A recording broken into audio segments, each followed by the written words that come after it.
Everybody. My name is Marcus, for those of you that don't know me. I want to share a little story about myself.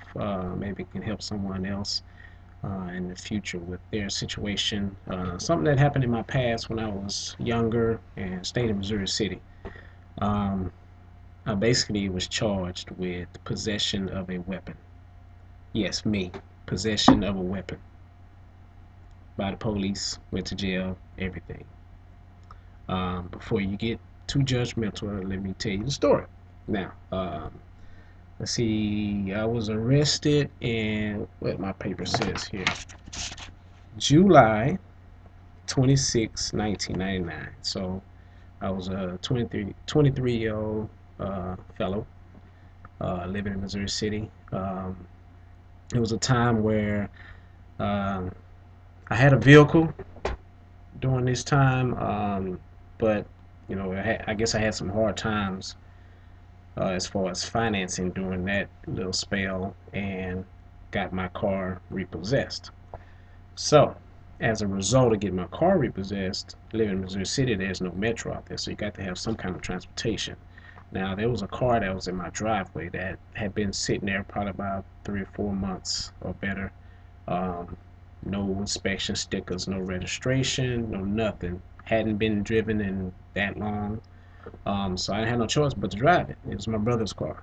So I was working at this recording studio like off McGowan, and one day I was coming home from that studio, or shall I say one night. I was coming home pretty late, like 1:30, 2 o'clock in the morning, something like this. Um, I get into Missouri City, and I pull up to this stoplight, and I'm facing a light, and then to my right, um, a police car was sitting at the other light. So I immediately just froze up.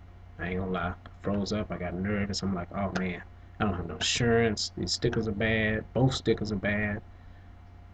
This finna be some trouble. So while I'm sitting there staring at him and just being nervous and taking it a moment, not realizing my light is green. So I'm just sitting at the green light, still, not even moving, because I just froze up. So I realized the light turned green. So as soon as I hit the gas, what do you know? The light turned yellow, then red. So now I'm just isolated in the middle of the intersection, police right there. So I knew that was it right there. So I drove through it. He pulled behind me, turned on the flashing lights, bam, pulled me over. Now, he pulls me over. Um, he comes over to the car. I just say, he asked me for a license, registration, all that stuff. I just say, look, be upfront with you. I don't have it. I don't have no license, registration. I had no insurance, registration, or no inspection. He looked at me kind of with an attitude and was like, okay. Went back to his car, um, done something on the computer, came back, told me to get out the car, set me in the back of his car, went to my car that I was driving. He was digging around inside the car for about, I'll say 2 or 3 minutes, long enough to check the regular areas, glove compartment, under the seat, side of the seat, nothing. He come back to the car. He's on his walkie-talkie. He's doing stuff on a computer. We're sitting there. Nothing's happening. Maybe 5 to 10 minutes later or better, another officer pull up. Pull up, kind of facing my car. He gets out the car. Go talk to the other officer. Um, they go to the trunk of the other officer's car.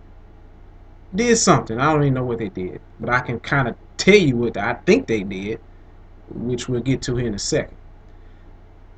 When they finished in the trunk, uh,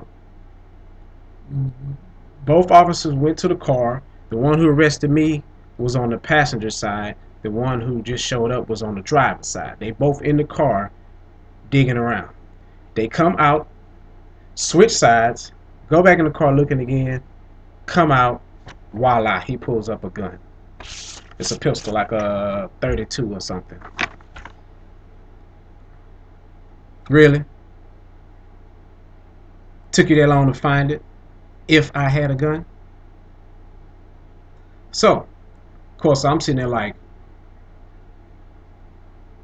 where in the hell did that gun come from? Wasn't mine. Never owned a weapon at that time. Never. Never bought one. Never took my dad's anywhere with me. Never took my brother's. I'm clueless. I've been driving this car for a few days now. On one side of the seat, because this is an older car, on one side of the seat, there's the thing down there where you have to lift the latch in order to pop the gas cap in the back. Other side, you got to put your seatbelt on.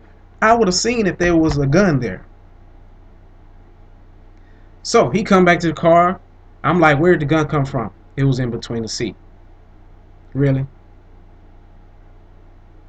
So lo and behold, I get charged with carrying a weapon. A weapon. I go to jail. I got to get bonded. I get a court-appointed attorney. Got to do probation, and this stuff is on my record. It affects me to this day. That I was 23 then, 35 now. 12 years ago, still affects me. Certain jobs I can't get when I go and apply for it, they see it on my record, and it stops me from getting employment. Now, some jobs don't really dig that far back and don't really care about something like that, but some of the better ones do. So it does affect me. Um, while I'm in jail, and then when I get bonded and I'm out talking to this court-appointed attorney, I'm still tripping about this whole thing. Like, okay, if that was my gun, only conclusion I can come to my head is maybe my brother had. I'm just trying to make logical sense. Almost trying to put the blame on me for not finding it myself. Like, I wonder if my brother had a pistol and left it in the car, and I just didn't know about it. So I'm asking the attorney, okay, um, can you get the serial number off that? Trace the gun. Let's find out who the owner of this weapon. Because if he would have came back and said, well, it belongs to Robert Jones, which is my dad, because I know we had a lot of pistols that he owned because he was a private investigator and he used to own a security guard company. And then he's ex-military, so he had a few rifles, he had a few handguns around the house. So I thought maybe my brother got a hold of one of those and carried it with him and then just left it in the car. Officer like, we can't figure out who it belonged to. I'm like, this is some bull. Y'all set me up. Y'all set me up.